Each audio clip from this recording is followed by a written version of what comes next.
1968 жыл. Қыркүйек айы, арқаның иен даласы. Адам аяғы баспаған, заны түз, билігі түз. Тағысының қолындағы қасқырлы сай атты шеткер ауыл. Астық науқаны қызып тұр. Аспан айналып жерге түскендей аптап ыстық. Ауада жанармайдың шаң мен піскен бидайдың иісі аңқиды. Бірақ бүгін бұл жұпарды басқа, қою, тәттілеу, әрі жүрек қайнатарлық иіс басып кетті. Машина майымен араласқан жас қанның иісі. Алтын түстес егістіктің қақ ортасында дәу қомыз іспетті астық жинайтын алып, машина қаққан қазықтай тұрып қалған. Айналасында техника мамандары ары-бері жүгіріп, ауыр сөздер айтып, жерге түкіріп жүр. Бірақ жақындауға жүректері дауаламайды. Машинаның пышақтары бидай сабағын оратын жерде, осыдан 1 сағат бұрын тірі адам болған жанның қалдығы жатыр. Бұл Қызыл жол ұжымшарының төрағасы Нұрлан. Осы аймақтың әміршісі, хан тағындағы адам еді. Енді оның денесі темірге оралған турама етке ұқсайды. Билік пен арам судан әрдайым қызарып жүретін жүзі, қазір өлім үрейінен әппақ болып, жан түршігерлік күйде қатып қалған. Достар, осы бір қараңғы оқиғаға терең боямас бұрын сіздерден бір өтініш. Арнаға жазылып, осы бейнебаянға ұнату белгісін дәл қазір басып жіберіңіздер. Бұл жай ғана өтініш емес. Бұл зұлымдықтың да шегі бар екенін, әділдіктің кейде сот шапанын емес, ескі, омып кеткен жұмысшы жейдесін киіп келетінін ұмытпау үшін қосқан өздеріңіз. Біз жалғастырамыз. Ауданнан келген жас лейтенант бұтаның арасына барып құсып алды. Енді дірілдеген қолмен хаттама толтырып жатыр. Бақытсыз жағдай, мас күйінде техникалық қауіпсіздікті сақтамаған. Бәрі қисынды. Төраға мас болған, бітеліп қалған тетікті тазалаймын деп ішке кірген. Ал машина кенеттен іске қосылып кеткен.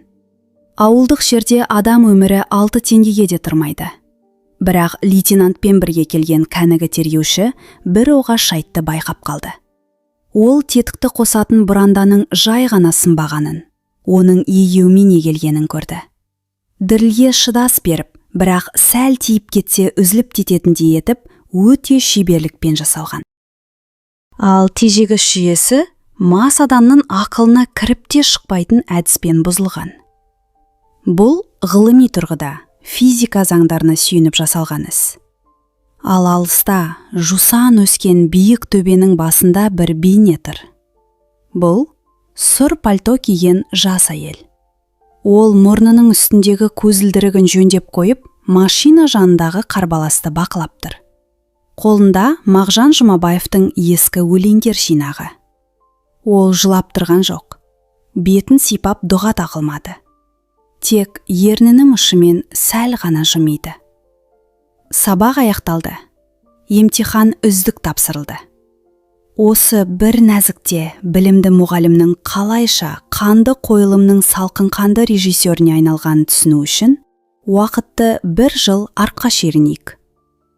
Ол кезде Ақбота үлкен үмітпен осы тозаққа аяқ басқан еді. Осыдан 1 жыл бұрын Ақбота жаңбырдан езілген жолдың жиегінде жүк көлігінен түседі. Жас мөлшері 22-де. Ол Алматыдағы педагогикалық жоғары оқу орнының түлегі. Шабаданында Шәмшінің ноталары, Мұхтар Әуезовтің кітаптары мен ұқыпты жиналған жағасы кестелі көйлектері бар. Көкірегі толы асыл мұрат. Ол халыққа білім нәрін сеуіп, жаңа ұрпақ тәрбиелеймін, жақсылықтың дәнін егемін деп сенеді. Қаладағы жайлы мектептен бас тартып, қиян шетке өзі сұранып келген. Арманшыл сезім. Бірақ қасқырлы сай оны құшақ жайып қарсы алмады. Ауыл шіріген тіс секілді. Қисайған үйлер, уақыттан қарайған қоршаулар. Шынжырдағы иттердің арсылы және қалалық туфлиін бірден тартып алған батпақ. Ол жұмыс істейтін мектеп. Пешпен жылтылатын, қыста сиясы қатып қалатын ұзын ағаш барақ. Ауыл тұрғындары оған астыртын, жақтырмай қарайды. Олардың жанарында мұғалімге деген құрмет жоқ. Тек іштей жиіркеніш пен жабысқақ, сұқ көзқарас қана бар. Дүкен алдындағы еркектер шемішке шағып тұрып, оны былапыт сөздермен шығарып салады. «Мәссаған, қаланың ерке сылқымы келіпті», дейді біреуі тісі жоқ аузын ыржитып. «Көп зар ма екен, алғашқы аязға дейін бе, әлде алғашқы еркекке дейін бе?» Ақботаға ауылдың шетіндегі Бибижамал әженің үйінен бөлме беріледі. Әжей оны бірден ескертеді. «Шырағым, мұрныңды шиірме, мұнда өз заңымыз бар. Заңымыз төраға, билігіміз түз тағысы. Тыныш қана әліппеңді үйрет, сұрамаған жерге сұғынба, және есігінді ішінен мықта біліп ал». Ақбота тыңдамайды. Ол махаббат пен білім арқылы кез келген мұзды ертуге болады деп ойлайды. Сабақтарын бастайды. Ол балаларға өнер, музыка, ғарышқа ұшу туралы айтып береді. Балалар аузын ашып тыңдайды. Олар үсті басы кір қожалақ, ескі құсқы киінген. Бірақ олардың жанарынан Ақбота үміт отын көреді. Осы нәрсе оған күш береді. Ол әлі жергілікті тақ иелері үшін өзінің адам емес, мұғалім емес, жай ғана қақпанға түскен иесіз олжа екенін білмейтін еді. Қасқырлы сайдағы билік 3 адамның осы бір түнек дүниені ұстап тұрған 3 тағанның қолында. Біріншісі ұжымшар төрағасы Нұрлан. Өгіздей жуан мойынды, жыдырығы сыра кестасындай дәу адам. Ол ауыл тұрғындарының құжаттарын ешкім ешқайда кетіп қалмасын деп өз сейфінде бекітіп ұстайды. Мұндағы патша да Құдай да соның өзі. Қаласа бидай береді, қаласа шіріген орға тастайды. Екіншісі техника мамандарының басшысы, лақабаты Жалмауыз деп кеткен Берік. Ол бұрын адам өлтіріп, түрмеде отырып келген, бірақ ауылға беделді болып оралған. Ол өте қатыгез, айлакер және бойында тағының күші бар. Кішкене бір қателік жіберген қол астындағыларды темірмен ұрып жазалайды. Үшіншісі ауыл сақшысы Дәулет. Көзі ойнақшыған, арын ертеден ақ арам суға айырбастаған жан. Ол ұрланған орман ағаштары мен заңсыз сусындардан өз үлесін алып, Нұрлан мен Беріктің барлық қылмыстарын жауып отырады. Ақбота олармен 1 айдан кейін бетпе-бет келді. Ол мектепке отын сұрап кеңсеге барады. Қыс жақын, ал пеш жағуға ештеңе жоқ. Нұрлан стел басында отырып, газет үстінде май турап жатыр. Қасында Беріп, пышақпен тырнағын тазалап отыр. «Отын дейсің бе?» деп мысқылдады төраға Ақботаның нәзік денесіне сұқтана қарап. «Қазір отын өте қымбат Ақбота, оған лайық болу керек. Мен мұғаліммін, мені мемлекет жіберді», деп Ақбота қарсылық білдірді. «Мемлекет алыста», деп кірсінді Берік. «Ал біз осындамыз.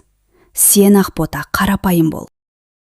Кешкісін Моншаға кел, арқамызды саң, отында табылар, мектептің шатырында жөндеп берерміз». Олар арам пиғылмен дауыстап, ерсі күлді. Ақбота ұят пен ызадан беті нарттай болып, кеңседен атып шықты. Ол ауданға хат жазады, бірақ хатты пошташы әйел ұстап алып Нұрланға береді. Тұзақ тарыла түсті. Оған мұнда ешкім емес екенін, жай ғана зат екенін ұқтырды. Достар, егер әлі жазылмаған болсаңыздар, арнаға қолдау көрсетіп, пікір қалдыруларыңызды өтінемін. Рахмет, біз жалғастырамыз. Қараша айы. Өнім мейрамы. Ауылдың мәдениет үйінде дастархан жайылған. Ақботаны жиынға бұйрық бергендей нықтап шақырады.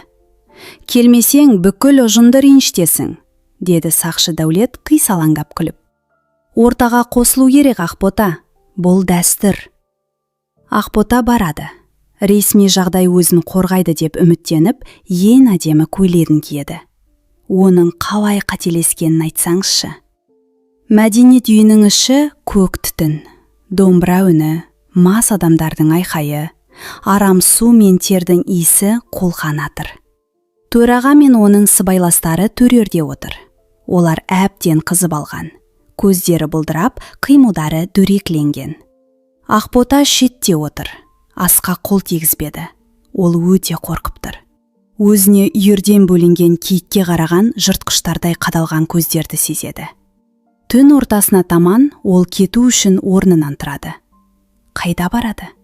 Оның жолын жалмауыз берік бөгеді. Қызық енді басталады. Жіберіңізші, ертең сабағым бар, деді Ақбота дауысы дірілдеп. Сабақ болмайды, деді Нұрлан үстелден түрегеліп. Бүгін бізде сыныптан тыс сабақ, тәрбие сағаты. Сақшы үндемей барып, есікті ішінен мықтап біліп тастады. Кілтті қалтасына салды. Әуен басылды. Басқа қонақтар, жасық ұжымшар мүшелері не боларын сезіп, артқы есіктен біртіндеп жылыстап кетті. Олар көрмеуге және естімеуге үйренген. Ақбота бос залда 4 мас бетімен кеткен тағының алдында жалғыз қалды. 4-шісі қоймашы. Күштілерге жағынып жүретін суайт еді. Ал мұғалім екеш, Нұрлан белбеуін шешті. Бізге махаббат туралы айтып бересің бе, әлде өзіне екілік қояйық па? Одан кейін болған оқиға Ақботаның бойындағыға сенімді мәңгіге өлтірді. Шәмшінің әнін тыңдап, жақсылыққа сенетін сол бір аңғал қызды құртты. Ол қашпақ болды, бірақ қайда қашады? Бекітілген есікті жұлқылады, айқайлады. Бірақ қалың бөрене қабырғалар дыбысты сыртқа шығармады. Ол алысты, тырнады, тістеледі.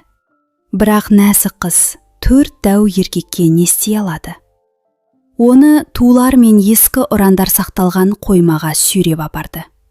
Еңбек еселенсін деген шаң басқан маталардың үстіне лақтырды. Бұл жай ғана нәпс емес, бұл жазалау еді. Олар оның адамдық қасиетін қорлады. Оның білімі мен тазалығын батпаққа таптады. Оның басқаша болғаны үшін, кітап оқығаны үшін, өзін таза ұстап, оларға жоғардан қарағаны үшін кек алды. Тым тазасың ба? Деп берік құшырлана айқайлады. Қазір біз сені де былғаймыз, бәріміз де боласың.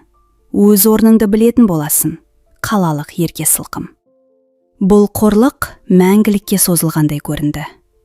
1 сағат, 2 сағат, 3 сағат. Олар бірінен соң бірі кезектесіп, темекі тартып, арам суды құшырлана сіміріп, қайтадан оған оралып отырды. Ақбота енді айқайлаған жоқ. Ол тек төбедегі өрмекшінің торына қарап, жаратушыдан жүрегім тоқтап қалса екен деп, іштей медет тіледі. Бірақ опасыз жүрек бәріне төзіп соғуын тоқтатпады. Таң ата олар есікті ашты. Тайып тұр, деді Нұрлан шалбарын тимелеп жатып. Есінде болсын, егер біреуге тіс жарсаң, мектепті өзіммен қоса өртеп жібереміз. Ал Алматыдағы шешене қызың мұнда мас болып, еркек атаулының етегіне жабысып кетті деп хат жазамын.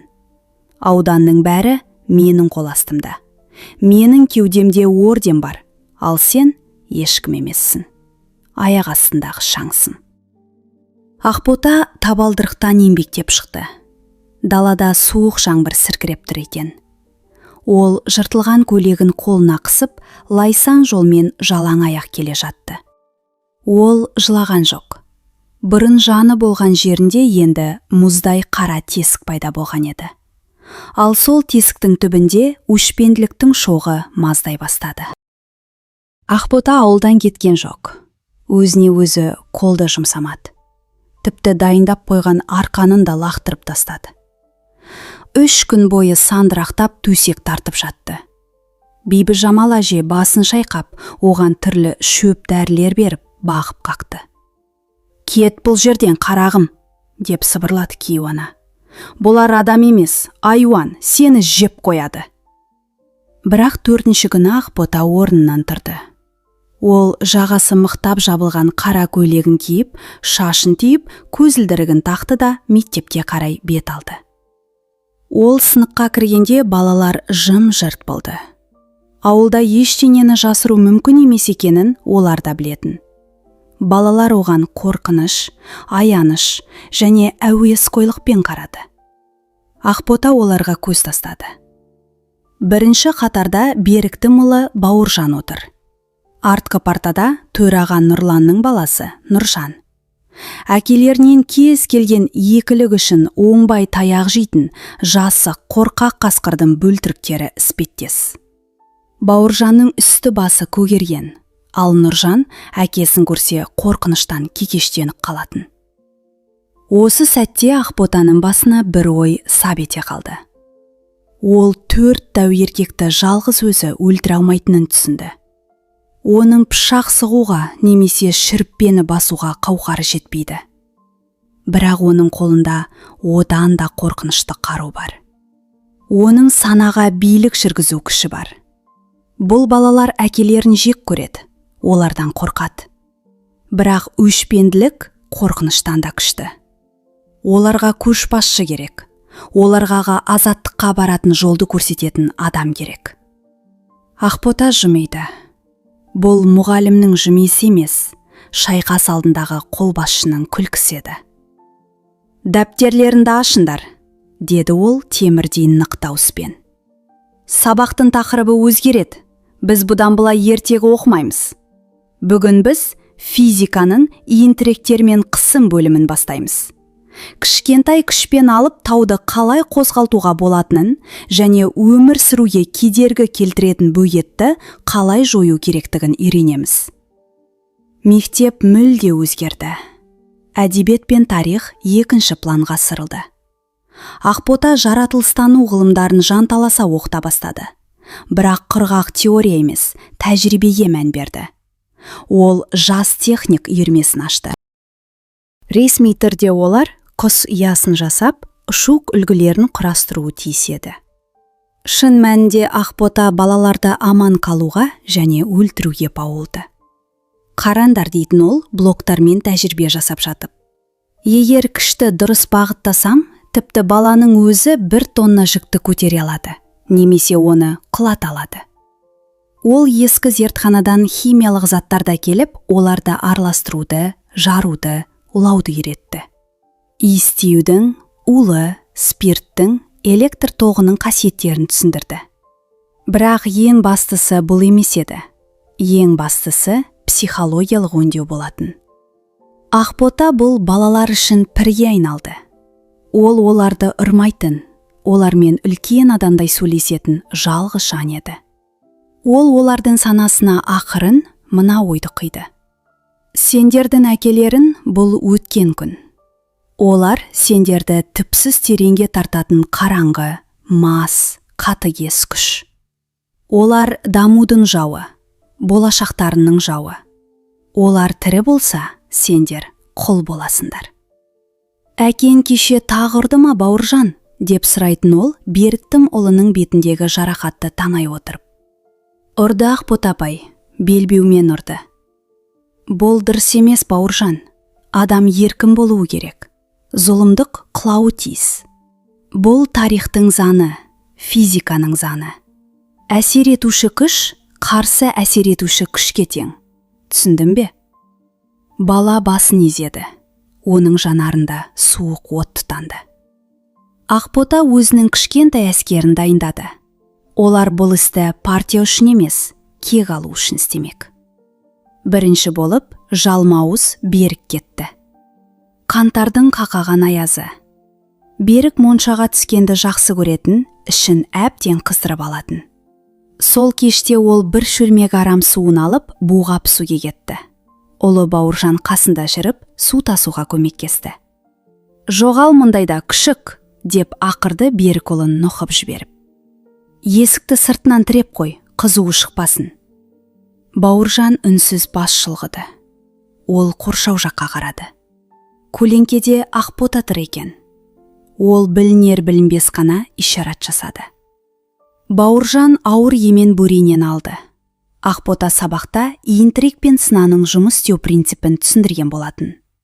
Егер бөренені есікке белгілі бір бұрышпен тіресен, оны іштен ашу мүмкін емес. Қаттырақ итерген сайын сына беки түседі. Берік буға пісіп болған соң сыртқа шықпақ болып есікті итерді. Ашылмады.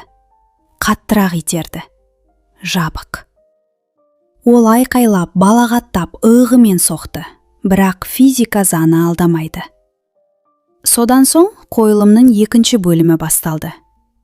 Пештің ішіндегі отынның арасында күкірт пен магний толтырылған құты жасырылған болатын.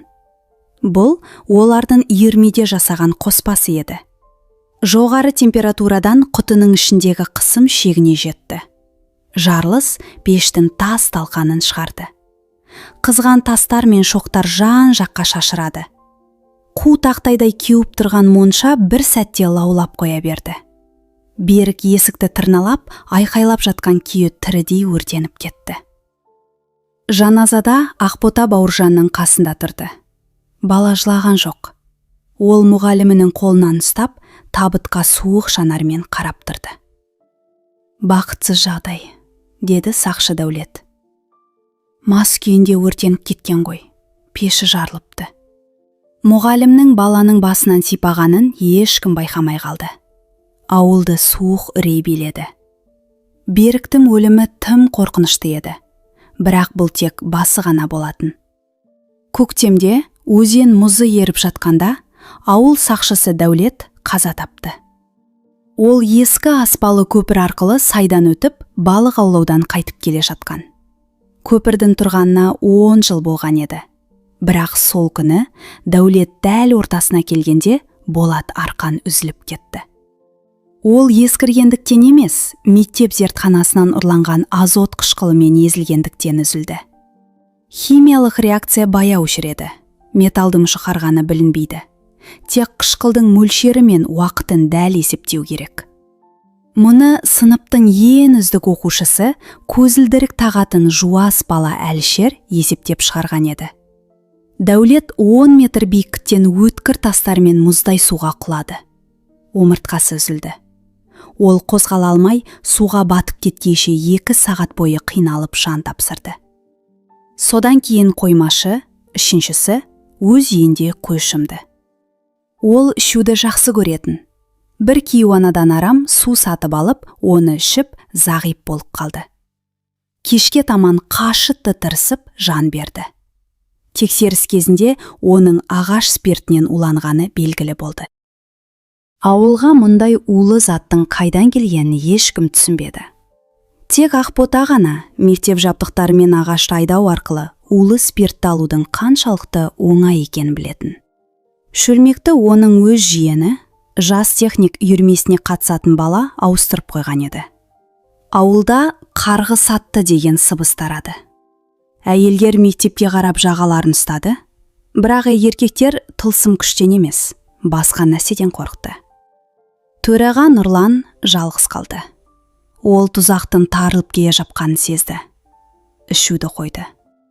Ит асырады. Нанның әр кесіндісін тексеріп жейтін болды. Кезектің өзіне келгенін білді, бірақ соққының қайдан келетінін түсінбеді. Ол аудандағы жауларынан, сығандардан, бәрінен күдіктенді. Тек жуас мұғаліммен өз ұлынан сезіктенбеді. Қыркүйек. Тағы да егін науқаны. Шеңбер тұйықталды. Нұрлан техниканы өз көзімен тексеретін, ешкімге сенбейтін. Оның ұлы Нұржан, мектептің мақтанышы, егістікте әкесінің жанына келді. «Әке, ана машинаның ішінде бірдеңе сақылдап тұр. Ішіне кіруге қорқып тұрмын, өзіңіз қараңызшы». Нұрлан ұлына қарады. Жай ғана өз баласы, ет бауыр туысы. «Эх, оңбаған, бәрін өзім істеуім керек», деп күңкілдеді төраға. Ол қозғалтқышты өшіргенсіп, кептеліп қалған ағашты алып тастау үшін алып, механизмнің ішіне, пышақтардың арасына кірді. Нұржан кабинаның жанында тұрды. Ол Ақбота апайын көрді. Мұғалім төбешіктің басында қара киіммен, ажал періштесіндей болып дүрбімен қарап тұр екен. Ол қолын көтерді. Бұл белгі еді. Нұржан машинаның құрылысын әкесінен жақсы білетін. Ақбота оған: «Егер тежегішті егеп қойсаң, оталдыру жүйесі сөніп тұрса да, ішкі қысым мен белдіктің тартылысы білікті айналдырып жібере алады», деп түсіндірген. Бала тетікті тартты. «Әке, сондамысың?» деп айқайлады ол. «Иә, осындамын», деген дауыс машинаның ішінен естілді. Нұржан тұтқаны басты. Болат тістер сақылдап іске қосылды. Әкесінің айқайы қысқа болды. Сүйектердің сытыры қозғалтқыштың гүрілін басып кетті. Алып машина тым үлкен олжаға шашалып, селкілдеп барып тоқтады. Нұржан қолын шалбарына сүртті. Ол аяныш сезінген жоқ. Ол азаттықты сезінді. Зұлым билеуші құлады. Ақбота бір айдан соң ауылдан кетіп қалды. Тыныш қана, еш шусыз. Аудандық білім бөлімі оған керемет мінездеме берді. Дарынды ұстаз, оқу үлгерімін көтерді. Балалардың техникалық ғылымдарға деген сүйіспеншілігін оятты. Ол аялдамада тұрып соңғы рет Қасқырлы сайға қарады. Онымен қоштасуға оқушылары Бауыржан, Нұржан және басқалары келді. Олар қош айтысқан жоқ. Оған құтқарушысына қарағандай, әулиеге қарағандай қарап тұрды. Ол балаларға ең басты нәрсені үйретті. Білім бұл күш. Қорқынышты, қиратушы күш. 4 еркектің өлімінің құпиясы ешқашан ашылған жоқ. Бәрін мастық пен бақытсыз жағдайға жауып тастады. Ал балалар ше? Балалар өсті. Олар қатал, ақылды адамдар болды және үндемеуді үйренді. Ал Ақбота олан ғайыр далада ізім ғайым жоқ болды. Ол тұрмысқа шықты, балалы болды дейді. Бірақ ешқашан домбырада, пианинода тартпаған. Оның ішіндегі әуен өлген еді. Тек физика заңдары ғана қалды. Достар, жамандықты тудырады. Ұстазды қорлап, олар өз балаларының қолымен өздерін жойған құбыжықты тудырды. Қалай ойлайсыздар? Ақботаны ақтауға бола ма? Әлде балаларды қылмысқа итермелеу кешірілмес күнә ме? Пікір қалдырыңыздар.